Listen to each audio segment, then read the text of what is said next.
Bonsoir à tous, bienvenue dans cette nouvelle séquence où je voudrais aborder avec vous le drame dramatique qui a eu lieu hier dans le lycée Saint-Thomas d'Aquin qui se trouve à Saint-Jean-de-Luz où un professeur d'espagnol de 52 ans a été sauvagement tué par un de ses élèves en plein cours.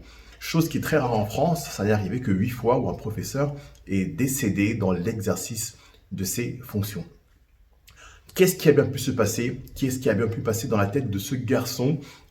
Est-il déjà considéré comme un meurtrier? C'est ce qu'on va essayer de comprendre, c'est ce que l'enquête va essayer de comprendre aussi pour voir l'état physique et psychologique de ce garçon.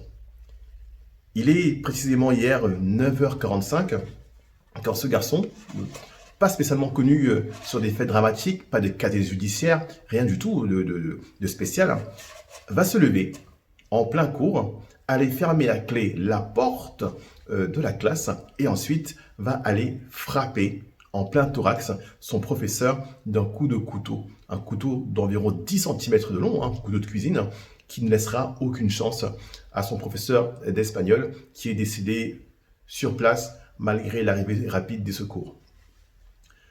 Ce qu'on sait déjà de cette prof, sachant que c'est juste une prof d'espagnol de 52 ans, on sait que c'est une femme qui a toujours été passionnée par son travail, passionnée par son métier, reconnue comme très compétente et qui consacrait vraiment 90% de son temps à l'exercice de son métier, à accompagner, transmettre, donner son amour de l'école, son amour de la langue espagnole à ses élèves. Elle est bien entendu aussi connue comme une prof qu'on peut dire pas difficile, mais parfois sévère. Mais qu'est-ce qu'on attend d'une prof? C'est parfois aussi cette sévérité qui permet à certains de s'en sortir, de se révéler. Et elle était en tout cas appréciée de tous. Le jeune garçon, dont le nom n'a pas encore fuité, est âgé, lui, de 16 ans. Alors, il n'était pas connu pour des faits particulièrement dramatiques, était considéré plutôt comme un bon élève. Il avait même des bonnes notes. Il a eu l'année dernière son brevet avec une mention. Et par contre, sur le côté un peu plus obscur, on sait il était suivi par un psychologue pour des raisons qui ne sont pas encore très claires à l'heure d'aujourd'hui.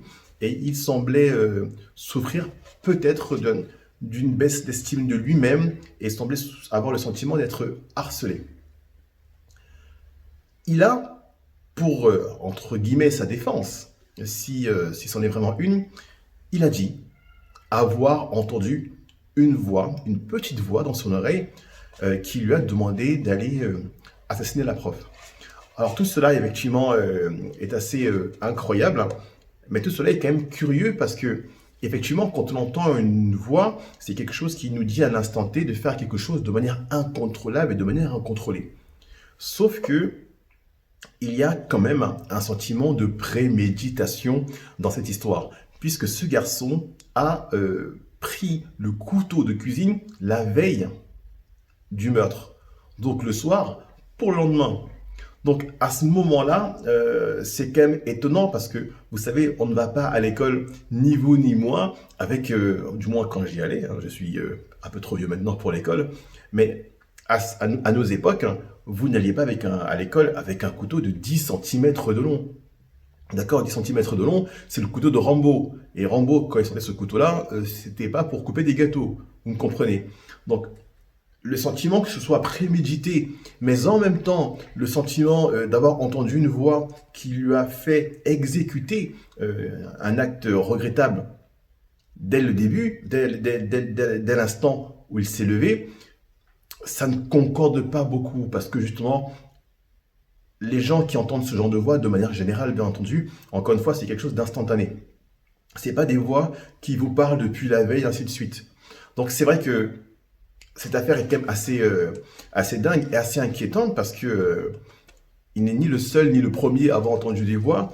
Et ces voix-là, est-ce qu'il est impossible d'y résister? Puisque après le geste, il est dit qu'il a regretté instantanément, donc l'instant d'après, après avoir frappé le professeur en pleine poitrine, il s'est rendu dans la classe d'à côté, où se trouvait un professeur auquel il a redonné le couteau et lui aurait dit qu'il a gâché sa vie. Donc il y a quand même une prise de conscience, en tout cas après les faits, Mais ce qui est assez étonnant, c'est pourquoi cette prise de conscience n'a pas lieu au moment des faits. Est-ce que quand on entend des voix, quand on a des problèmes psychologiques, semble-t-il d'une ampleur insoupçonnée, parce que jusqu'à maintenant, bien qu'il ait été suivi par un psychologue, rien n'était vraiment remonté par rapport à ça. Il faudrait là aussi creuser et comprendre quelle était sa relation avec le professeur d'espagnol pour ainsi la condamner à mort. Et s'il a entendu des voix, qu'est-ce que les voix avaient contre le professeur? Donc c'est vrai qu'il faudrait comprendre quelle était la relation qu'il y avait. Est-ce qu'il avait le sentiment d'avoir eu des sanctions du professeur? Est-ce qu'il avait le sentiment que le professeur ne l'aimait pas? Ce qu'on sait, c'est que ce garçon n'était pas très fort en espagnol. Mais de là à décapiter, à frapper, à tuer votre prof parce que vous estimez que vous n'êtes pas bon dans son cours, évidemment, il y a des kilomètres entre les deux. Donc effectivement, c'est ça qui est important de comprendre, c'est de creuser la nature même de la relation. Alors bien sûr, dans ce genre de cas, les victimes sont multiples. Vous avez bien sûr la famille de cette prof qui, elle, n'avait rien demandé, sinon que d'exercer avec passion et amour le métier qu'elle aimait. Sa famille, ses profs, ses proches, pardon, ses enfants. Mais vous avez aussi souvent, et je le souligne souvent, le fait qu'il y a aussi des victimes qu'on ignore, qui sont les parents de ce garçon, qui eux, toute leur vie, vont se demander qu'est-ce qui s'est passé, qu'est-ce qu'on a raté, qu'est-ce qu'on n'a pas vu dans l'éducation de notre enfant pour qu'on n'ait pas vu qu'il avait un trouble aussi important que ça. Vous imaginez son père ou sa mère au travail, on les appelle pour leur dire de venir à l'école parce qu'il y a un problème. Ils s'inquiètent sans doute en se disant que qu'est-ce qui est arrivé à mon fils, mais on leur apprend qu'en fait c'est leur fils qui a assassiné un professeur en plein cours. Vous imaginez le traumatisme des parents. Donc voilà, c'est aussi important de comprendre que dans un cas pareil, les victimes et les dommages collatéraux sont innombrables.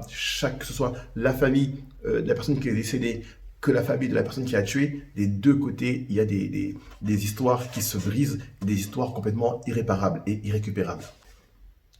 Ce genre de cas nous en dit long ici sur la complexité de l'être humain, sur la complexité d'aborder son proche ou son voisin. Vous avez un camarade de classe que vous côtoyez au quotidien qui ne semble pas montrer de choses perturbantes. Vous savez, de toute façon, à l'école, on a tous été, à un moment donné, on a tous connu un collègue qui était un peu plus fou que les autres. Mais à quel moment on bascule comme ça? À quel moment, vous savez, vous passez de l'autre côté, vous passez dans l'autre monde. Et puis ces voix. Quelles sont-elles? Elles sont en interne? S'agit-il d'un esprit malin venu de Don Suezou qui nous parle dans le coin de l'oreille et nous empêche d'avoir notre libre arbitre? Parce que il est quand même un élément qui est que cette personne reprend conscience, semble-t-il, juste après le meurtre. D'accord? Mais pourquoi reprendre conscience juste après le meurtre, mais pas pendant le meurtre? Est-ce que de manière inévitable, une fois que vous entendez des voix, quel que soit le niveau de ces voix-là, est-ce que c'est de la folie, est-ce que je ne sais pas ce que c'est, mais qu'est-ce qui fait que voilà, vous ne pouvez rien faire?